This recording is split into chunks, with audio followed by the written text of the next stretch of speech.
She walked into the mall, never knowing it would be her last step into the light. The air inside the mall was cool and sterile, heavy with the faint scent of polished marble and cleaning chemicals. Ibolya Ryan walked through the wide corridor, her heels tapping lightly against the floor, echoing between the tall glass walls. The soft hum of conversation surrounded her, blending with the distant whir of escalators and the rhythmic footsteps of strangers. She adjusted the strap of her bag, smiling politely at a passerby. Her heart felt light that day, unaware of the darkness that moved quietly behind her. The light above flickered once, briefly dimming the corridor. Her reflection shimmered across the glass storefronts, fractured by mannequins in frozen poses. A cold draft brushed against her skin. Something inside her tensed, though she could not say why. Her pace slowed. Behind her, footsteps followed, steady, deliberate, too close to ignore. She turned slightly, pretending to check her phone, her breath tightening in her chest. A man stood a few feet away, his expression unreadable, his hands hidden in the folds of his robe. He did not look away. He did not smile. The air thickened. Every sound around her seemed distant now. The laughter from the food court, the chatter of families, the mechanical music from a nearby toy store. Her pulse quickened. She took a step forward, forcing her body to move. The man moved too. Her fingers trembled as she reached for the glass door of the restroom. It swung open with a metallic creak, the bright white light inside spilling over her. She entered quickly, hoping the sound of the door closing would erase him from her mind. The smell of disinfectant was sharp and sterile. Her own reflection stared back at her from the mirror, pale and tense. She splashed cold water on her face. The sound echoed unnaturally loud against the tiled walls. When she looked up again, the stall door behind her was slightly open. It had not been open before. The faint creak of hinges sliced through the silence. Her throat tightened. Her hands froze above the sink. The air felt colder now, as if the room itself was holding its breath. She turned slowly, her vision narrowing, the fluorescent light above flickering once more. From the shadowed stall, a figure stepped forward, robe swaying, eyes fixed, blade glinting faintly under the light. Ibolya's heartbeat thundered in her ears. The noise outside faded to nothing. Time slowed to a strange stillness, a heavy quiet before the scream could form in her throat. The reflection of the blade flashed once in the mirror, sharp and blinding. And the space between them vanished. The blade caught the light again as it moved, a silent silver arc slicing through the air. Ibolya stumbled backward, her heels slipping on the wet floor. The sound of her fall echoed, hollow and sharp, bouncing against the tiled walls. Pain shot through her elbow as it struck the ground, but fear drowned everything else. The man stepped closer. His eyes were cold, fixed, almost empty, like glass marbles that reflected nothing. The faint shuffle of his sandals was the only sound now. No one outside could hear her breathing quicken, her chest rising and falling in short, desperate bursts. She crawled backward, her palms slick with water. The stall doors loomed around her like silent sentinels, offering no escape. Her mind raced. There had to be a way out, but the exit was behind him. And he was already blocking the light. A faint buzzing came from the flickering bulb above. It cast his shadow across the floor, stretching long and distorted, reaching her before he did. He raised the blade higher. His lips moved, whispering words she could not understand. Florin. Flat. Cold. Her body reacted before her thoughts did. She grabbed the nearest thing, a mop bucket, and shoved it toward him. Water splashed across the tiles, soaking his robe. For a second, he stopped. His eyes widened just enough to reveal something. Anger, or perhaps delight. Ibolya used that second. She pushed herself to her feet, her pulse roaring like thunder in her ears. Her shoes slipped, but she lunged toward the door. Her hand brushed the metal handle, so close she could feel its chill. Then a heavy grip clamped around her wrist. The touch burned, not from heat but from the sheer strength behind it. She twisted, tried to pull away, but his fingers dug deeper, locking her in place. Her breath turned into a sharp gasp. She could smell the faint metallic scent of the blade, the tang of wet steel. It was inches from her face now. Outside, laughter echoed faintly through the corridor. People were walking past, unaware. Unaware of the struggle behind the white door. Unaware of the terror blooming in the sterile quiet. Her mind screamed for help that her voice could not release. The blade trembled slightly, its tip catching the fluorescent light. And for one fleeting second, His hand stopped midair, hesitating, trembling as though something unseen had gripped him too. But that second dissolved as quickly as it came, and the silence inside the restroom broke. The silence shattered with a sharp, wet sound that cut through the air like glass breaking underwater. Ibolya's body jerked, the breath in her lungs vanishing before she could even release a scream. The pain was bright and blinding, spreading outward, pulsing in waves through her chest. Her fingers clawed at his arm, weakly, trying to push him away, but the strength was gone as fast as it came. He did not speak. He only breathed, slow and steady, his face close enough that she could feel the rhythm of it on her cheek. There was no expression in his eyes, just a hollow calm, the kind that does not belong to a man but to something far colder. The world around her began to blur, the white tiles melting into soft, distorted shapes. The sound of dripping water filled her ears, steady and endless, like the ticking of a clock counting down to nothing. Her knees gave way, and she collapsed, the floor cold and smooth beneath her. The metallic scent of blood mingled with the smell of disinfectant, heavy and suffocating. He stood above her, silent, the blade still gleaming faintly in his hand. For a moment, he just watched her, as though studying something fragile and distant. Then, slowly, he turned his head toward the door. The sound of footsteps approached, faint, hesitant, growing louder with each second. A janitor's cart squeaked outside. The wheels rolled closer, the soft hum of a tune escaping the man pushing it. The killer's eyes shifted back to Ibolya. His breathing deepened. Then, without a sound, he stepped back into the shadowed stall, disappearing behind the half-closed door. The restroom door creaked open. Light from the hallway spilled across the floor, glinting against the puddle that had spread beneath her. The janitor's humming stopped mid-note. The silence that followed was thicker than before, heavier, almost alive. He took one slow step inside. His shoe met the water, and the ripples spread outward, touching the tip of her motionless hand. His voice faltered into a whisper. Ibolya. The only answer was the faint drip from the sink, rhythmic and relentless, echoing through the sterile room. And somewhere, behind the last stall, the shadow moved again. The janitor froze, his breath catching halfway through his throat. The sound had been soft, barely there. Yet it carried through the still air like a whisper of warning. His eyes darted toward the row of stalls. Every door was shut, except one. The last stall door stood slightly ajar, the darkness behind it too deep, too still. He took a hesitant step forward, the mop handle trembling in his grip. The smell in the room grew stronger, iron, bleach, and something sour that curled in his nose. His heart began to pound, heavy and uneven. He glanced down. The water on the floor was darker now, tinted red beneath the pale fluorescent light. The realization struck him with the force of ice through his veins. He dropped the mop, the clatter loud enough to break the suffocating quiet. Ibolya. He called again, but his voice cracked, barely escaping his lips. No answer came, only the steady drip from the sink. And then, movement. The stall door creaked, slow and deliberate. A pale hand slid around the edge, fingers curling against the metal. The janitor stumbled backward, his shoes slipping against the wet tiles. A shadow stepped out, its outline sharp and wrong under the harsh light.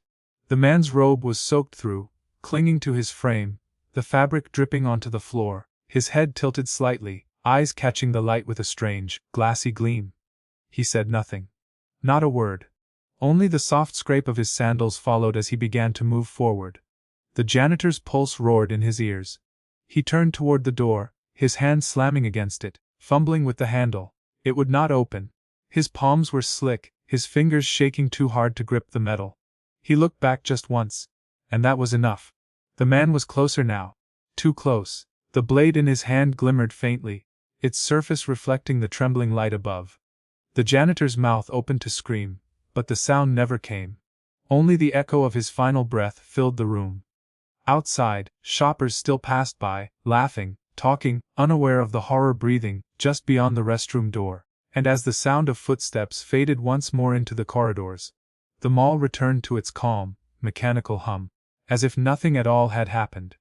The mall continued to hum with life above the silence that lingered behind that closed door. Children laughed in the food court. The aroma of coffee drifted through the air.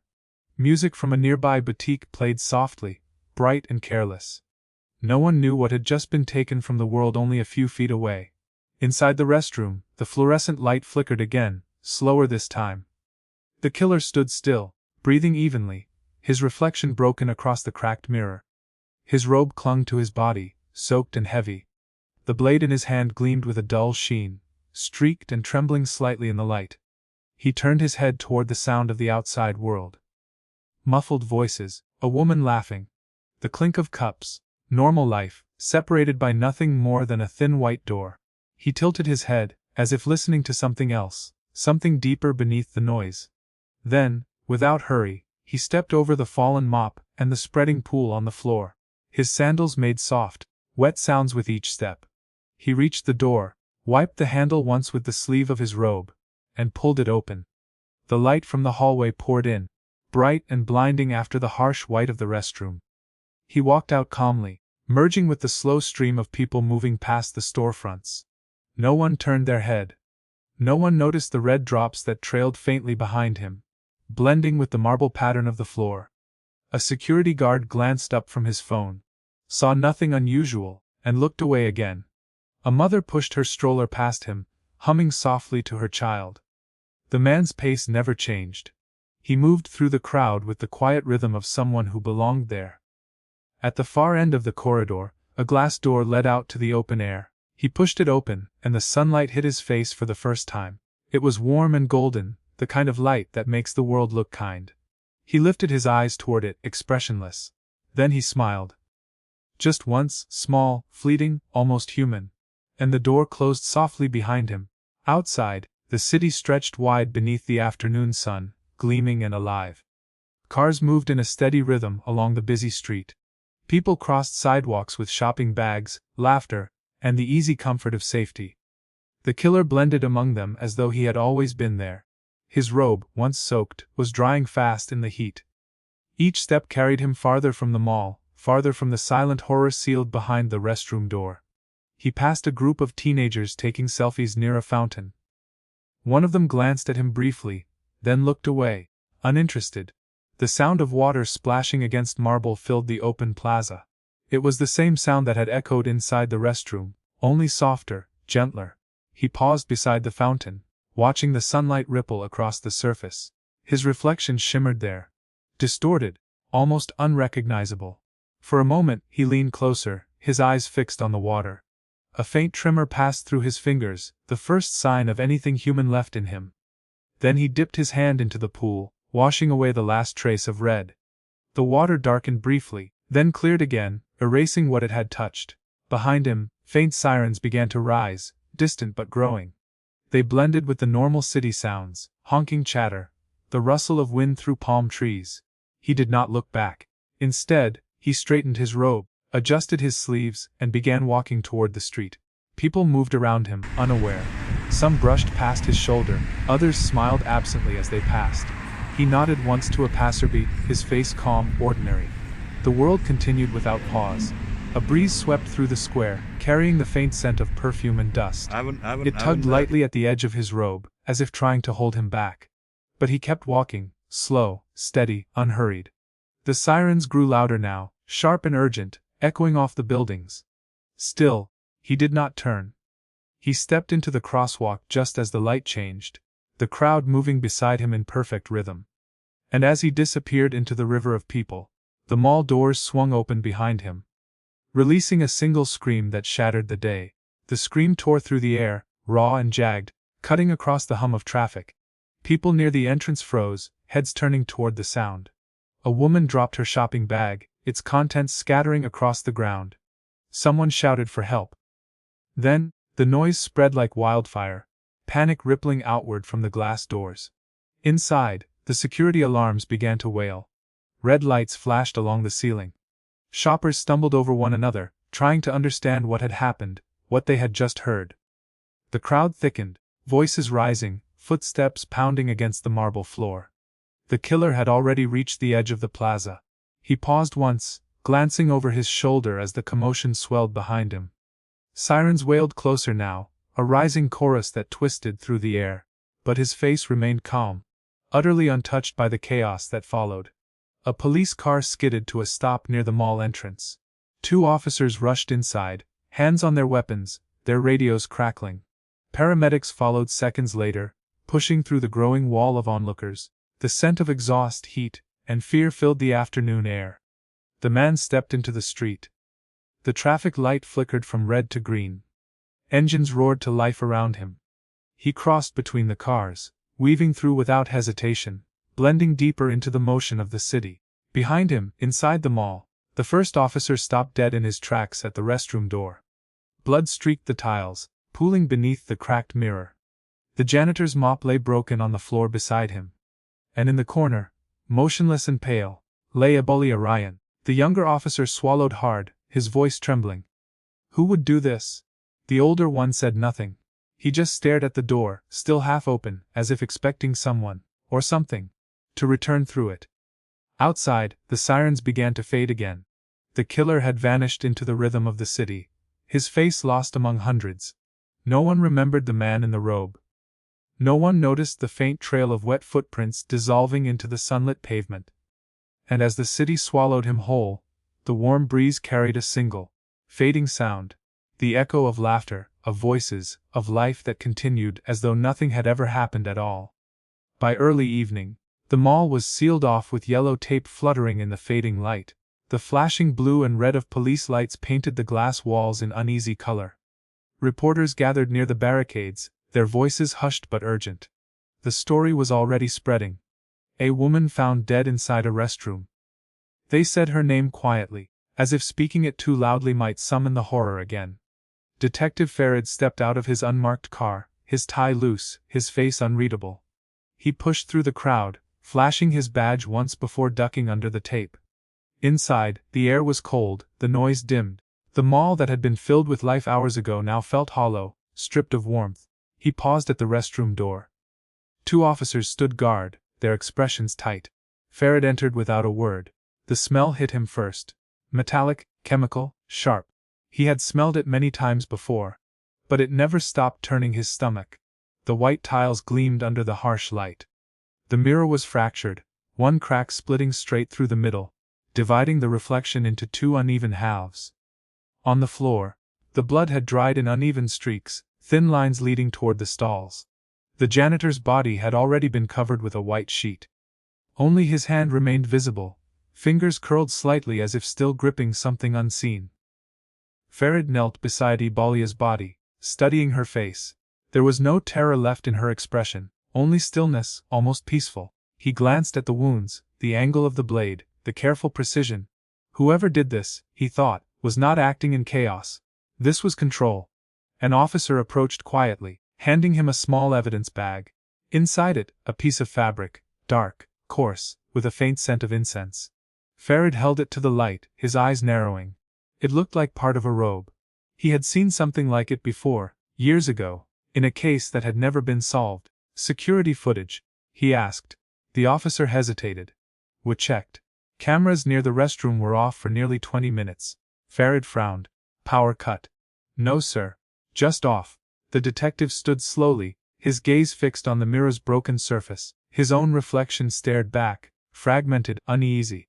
Someone had known exactly where to move, what to avoid, how to disappear. He turned toward the door.